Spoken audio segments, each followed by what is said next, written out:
Hello my beauties, welcome to day number 4. Today is all about uncovering, getting really clear on what could stop you from creating what you want, what you said you wanted yesterday, what you saw in that vision, what you have identified as your internally inspired desires. Because it's one thing to get really clear on what we want, and then it's a whole other ball game to ensure that we create a conducive state within our mind and our body and our soul and our thoughts and our emotions and everything that forms the basis of us, to ensure that we are actualizing that. So today is going to be about exploring things that happened in your past that have maybe created a negative imprint for you. Things that have happened that have created certain fears. Things that have hurt you in the past, that have meant that you now avoid certain situations, or that you have become who you are in terms of the actions and beliefs and ways of creating and interacting that are not currently pleasing you. So there's going to be a lot of that in today's activities, and of course you're going to be following on from day 1, which was very much a sitting with the finer details of what it is that you don't like, the truth. But this is going to go a little bit deeper.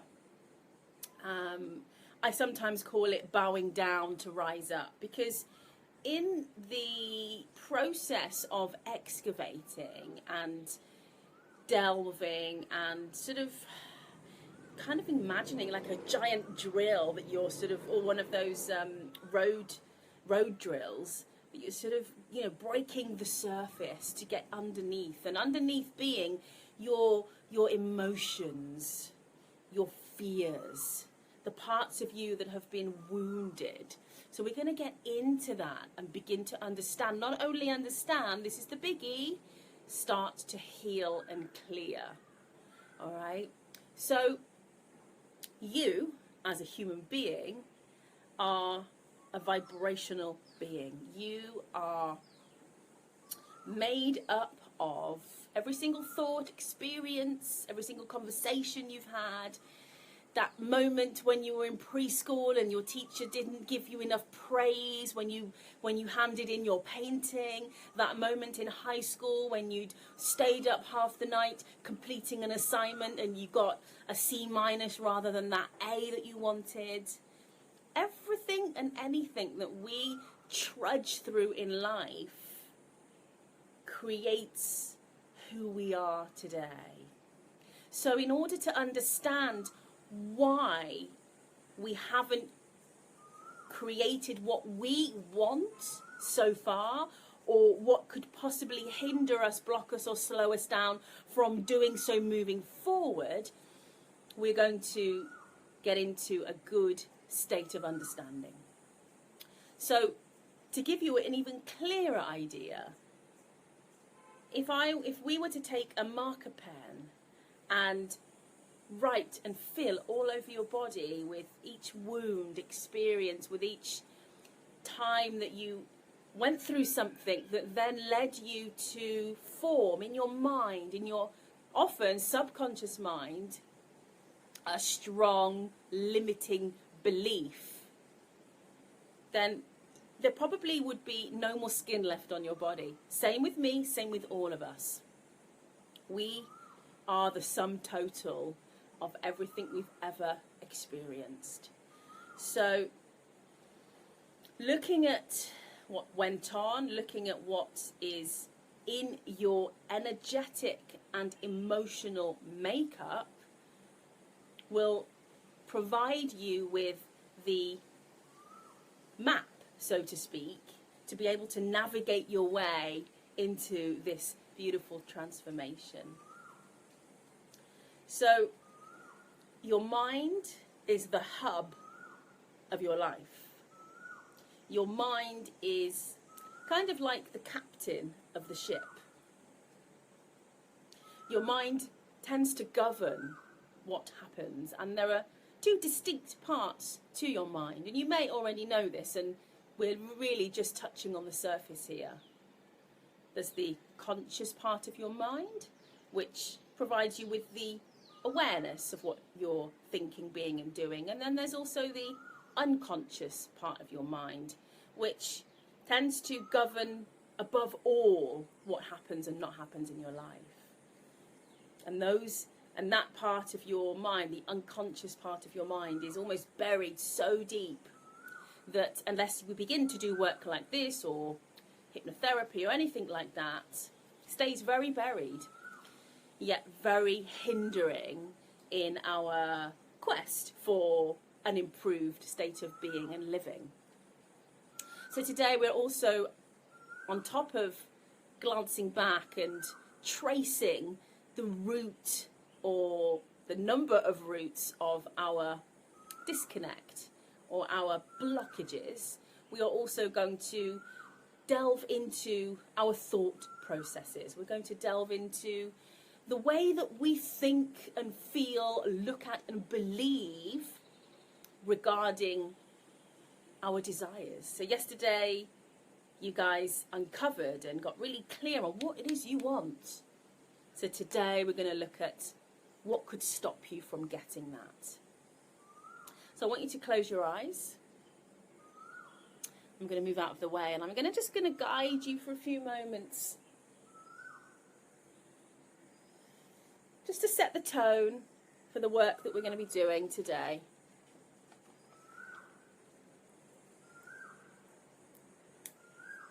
Just to begin to awaken that part of your mind that actually holds what I call the gems, the golden nuggets, those really valuable pieces of information that are clues for us. They provide us with clear instructions as to how to rewire and shift what we might be currently thinking or believing.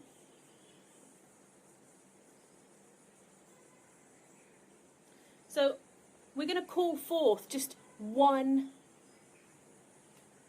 limiting belief. I want you to think back to yesterday's desire list that you created. You tapped very deeply into your vision of what you are desiring over the last 2 days. And I'm going to ask this question, and I want you to call in one simple answer. There will be many available to you, but we want to pay attention to the one that screams out the loudest. And I'm going to ask you this very powerful question. What could stop you? What could stop you?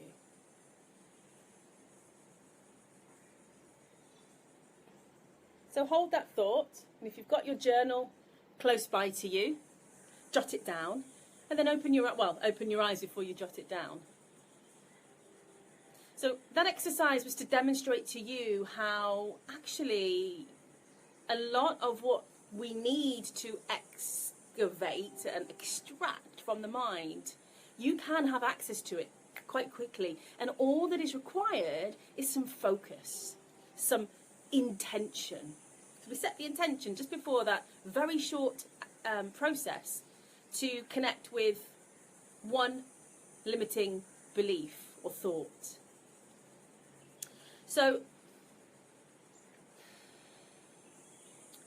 as well as internal blocks, so thoughts and wounds and fears and limiting ideas, perceptions, as well as all of those, we also have on top of us, weighing us down, physical blocks, external blocks. And these seem really, really real. These seem absolute.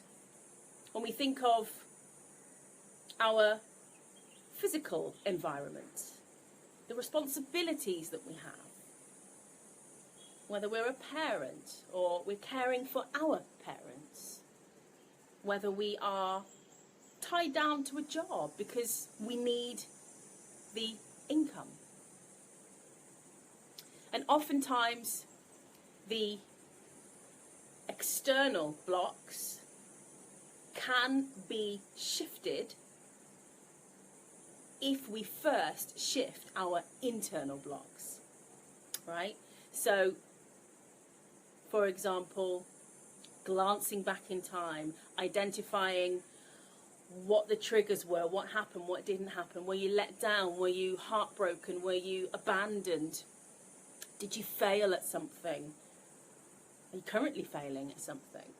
Looking at all the tangible evidence and then almost playing like join the dots, marking one, connecting one to the other, and understanding that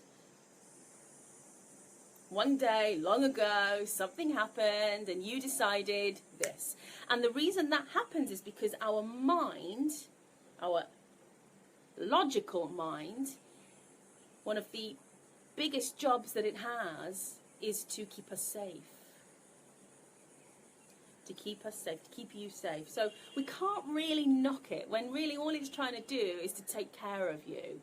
But it doesn't have the level of the intellectual level enough to discern when it needs to pull back, and when a certain idea, behavior, or perception is hindering rather than helping.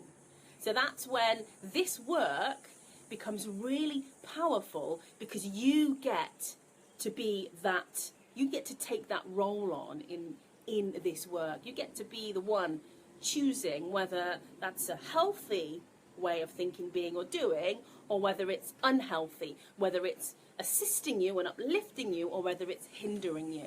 And you know what? We're going to start this process today, but I will tell you that this is something that needs to be ongoing, because what happens is when we decide to transform, the word transform comes to be split into two separate smaller words. And when we think of the word form, we think of something that's absolute. Think of something that's finalized. Well, actually, putting those two words together, transform, means that we are changing the form. And in this case, we're changing your life, which also includes everything and anything that's inside of your life that has room for improvement. Actually, I always say there's always room for improvement on any and all levels and capacity. There's always room for improvement. So your form not only is depicted by the life that you lead, but it's also depicted by the inner workings of your physical body, your mental body, and your spiritual body, including your emotions. So, of course, if we are on a quest to transform your life, we must first transform your physical, emotional, mental, and spiritual body. So this is why today is really important. Because if you were to stay exactly how you are, thinking the same thoughts, believing the same beliefs, expecting the same outcomes, and carrying the same wounds that you've been carrying for all of your life. Now, it can seem quite heavy to say, well, you're wounded and you're broken and you're hurt, and we're not speaking of that at all. We're just very simply acknowledging the truth that we accumulate and we become everything that we've ever experienced. And that is just the way that it goes. And I don't want today to be an invitation to you to kind of beat up on yourself or feel as though you're weak or though you're broken. No, no, no. We do this work with a view to gaining empowerment. We do this work because we can.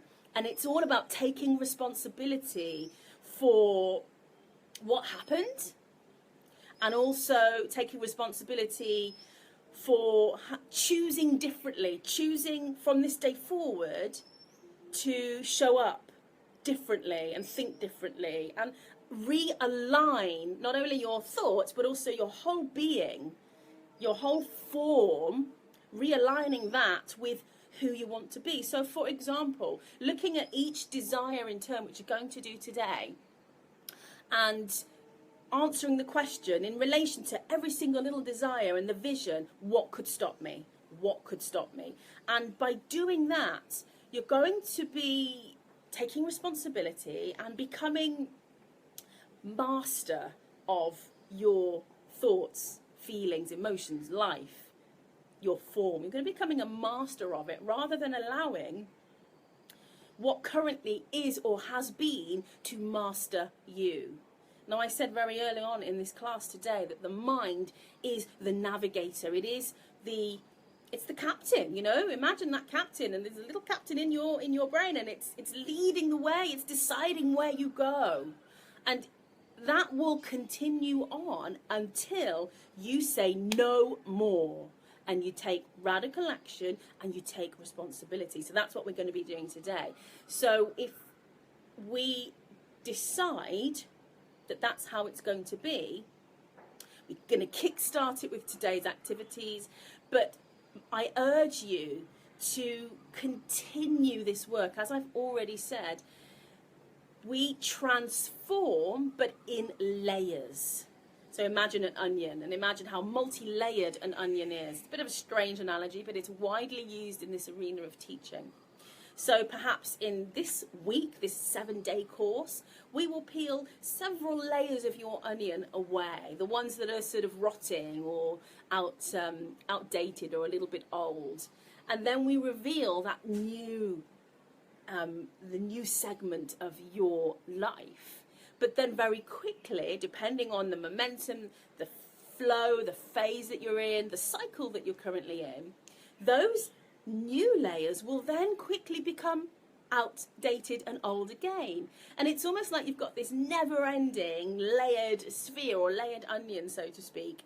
So the reason why I say this is the beginning, this is kick-starting, and that you should try to set the intention to revisit this kind of work every few weeks, every couple of months, to take stock, understand, become super aware, but also take responsibility for what is or isn't happening, depending on what you do or don't want. So today is going to be really cool. Again, it's getting a little bit technical, i.e. a comparison chart. It's nice to be able to see things mapped out. It can really empty out the brain and clear the body when we put it onto paper, and then we can glance at it, and over time we'll be able to really instantly actually understand what we need to do, what's stopping us, what we need to do to change that.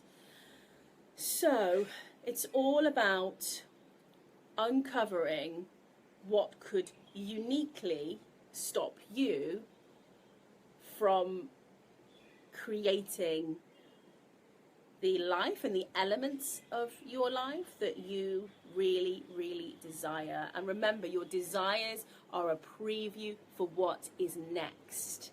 Very often we're taught, aren't we, that our desires are frivolous. Don't be greedy, don't be over the top, be grateful for what you've got. Who do you think you are for wanting this or that or something better? So it's really important to understand that when we connect with our internally inspired desires, that we could be desiring our own private jet, but if it's come from an internally desired space, then that's what you should go for. Now, I just pulled that example out of thin air. There is no right or wrong. There is no judgment of what is acceptable and not acceptable, okay? But when you are connecting in with your internally inspired desires, that is when you are on purpose. That's an indication that you're on purpose, all right? I desire lots of things that other people might seem frivolous. The fact that I have someone to help me clean my house. Some people label that as over the top, lazy, and frivolous. But we're two individual people. We're two very unique individual people. So what's good for one person isn't not necessarily going to be good for another person. However, this example also gives me the opportunity to explain how our programming, so what we've been fed and taught and experienced throughout life, can shape and mould how far we move along on our transformational journey or our upgrade scale. So, for example, coming back to the phantom person who might think that having somebody to help you clean your house is frivolous, over the top and lazy, what I would suggest there is to ask that question: where did that belief come from? Who told that person that it's frivolous or lazy or over the top to have someone to help them clean their house? So it's through this exploration, this inner exploration, that we can remove the blocks. So that's what you're going to be doing today. So this is exciting because this is almost like insurance to ensure that you are going to create what you want. This is almost like a guarantee. It's like a bit of troubleshooting, you know. We've said this is what we want. We've said why we want it. We've connected to all of that. And now we're looking at what could stop us. A little bit like if we were to design a building. Of course, you're going to create the design and the blueprint for the building. But then when you purchase the land, there must first be some kind of recce, some kind of observation, some kind of exploration of the land. Is the land suitable for this building to be erected? Is it strong enough? Is it the right material? Is the area suitable, the environment? And we can also look at planting a garden in the same way. We might have an amazing vision for a garden that we want to grow, and we might have all the seedlings and all the plants and everything ready to go, but without actually taking a close look at the land, we are not guaranteed to grow this flourishing, beautiful, fulfilling garden. So it's exactly the same thing with your life transformation. So today we're doing the kind of thing that you do before planting a garden. You'd pick out the weeds and you'd rake the soil and you'd remove any debris or any rocks. You would give it a good watering. I'm not a gardener, so I'm really just sort of guessing here, but it's common sense. So that's what you're going to be doing today. So enjoy it, take empowerment from it, get excited about the process, and be willing to go deep. Be willing to feel a little bit uncomfortable as you're excavating old memories. Be willing to be reminded. Be willing to revisit. Be willing to feel the emotions that might be arising as you are re-experiencing. Because when we think about something, our whole body responds in the exact same way as if we were actually experiencing it in real time. So it could be a little bit uncomfortable for some of the time. And this is why I share the statement, bowing down gracefully to rise up powerfully. So it's as though you are giving permission to yourself to be temporarily weak and sad or hurt or whatever emotions arise. You're giving yourself permission and you're consciously entering into a short period of weakness, for want of a better word, but with a very clear intention to rise back up even stronger and even more powerfully. So the last thing I'll share with you about today is to segment some time for yourself. Give yourself the space. Give yourself whatever you need. Be extra kind to yourself. If you live with other people, let them know that, hey, I'm about to do some tricky work.